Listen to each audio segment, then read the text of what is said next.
The wheels are really falling off now. We have had in the past 24 hours a tidal wave of councils announcing that they intend to take legal action to try and close migrant hotels in their areas. But things just took an interesting turn because we now have two Labour councils intending to revolt against Starmer, against Yvette Cooper, against the Home Office, and they intend to do the same. We're going to take a look at the statements from both of those two councils that are revolting. But before we do so, make sure you hit subscribe down below because you don't want to miss out on any more updates coming from this channel about the migrant hotel chaos. We bring you everything here that you need to know. So let's take a look at the first council of the two, Wirral Council. The leader of the council has said to the Telegraph, like many other local authorities, we have concerns about the Home Office's practice of placing asylum seekers in hotels without consultation or regard to local planning requirements.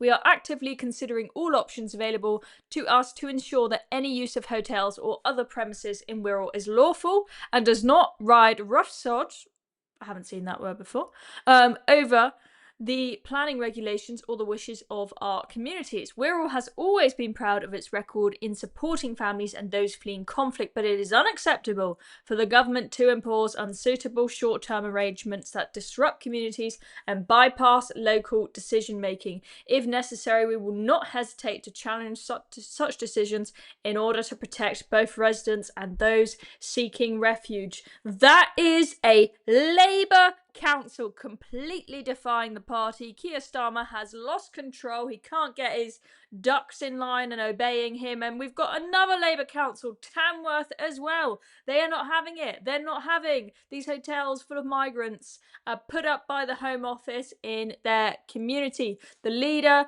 said, I understand the strong feelings within our community regarding the use of the Holiday Inn to house those seeking asylum, and I want to reassure residents we are listening to their concerns and taking them seriously. Nationally, Labour came to power just over a year ago. The use of hotels has halved from 402 at their peak to 210 now, with a national pledge to end the use of asylum hotels by the end of this parliament. However, following the temporary High Court injunction granted to Epping Forest District Council, we are closely monitoring developments and reviewing our legal position in light of this significant ruling. So clearly the leader of the council didn't want to get in too much trouble, so had to put in a line there, put in some statistic that makes it look like Labour is doing a good job of this. But ultimately, this is a council that is rebelling. This is a huge headache for the Home Office. It is absolute chaos there right now, I expect, because they are probably putting their heads in their hands thinking, where the hell are we going to put all these people if all of these councils rebel and follow suit just like Epping? This is crazy. And it's not just the Labour-run councils. Everywhere is doing this. I'm going to give you a couple of examples.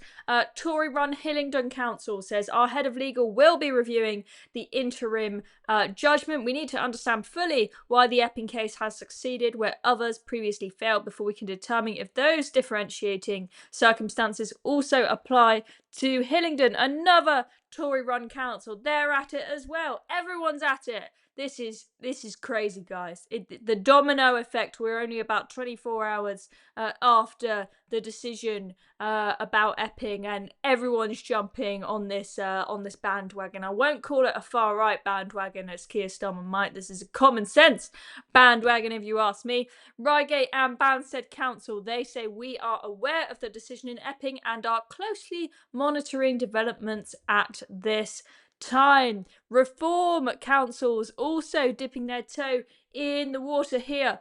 Reform has said that all 12 of the county councils that they have under their control will campaign for the closure of asylum hotels in their areas. And you will all know Darren Grimes, who was on this channel before he went off to serve the people of Durham. You'll know that in his area, if you've been following him, he has had success in campaigning to stop the Home Office from housing asylum seekers there. He's put the pressure on and made things happen.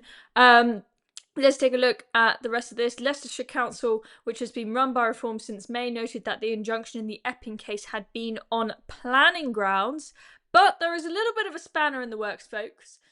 because Reform have said that district and borough councils were responsible for planning, and it would ultimately be up to these authorities whether to pursue legal action. So although Reform are in charge of 12 county councils, my understanding from this is that it is the district and borough councils that are responsible for planning. So it's not necessarily going to be that easy for Reform to do this, but hopefully they can apply the pressure. And after you've had 2 Labour councils decide that they are going to revolt, you may see many more finding the courage to stand up to Keir Starmer and Yvette Cooper, and hence it might be easy for Reform to convince district and borough councils to do the right thing and get these hotels closed down.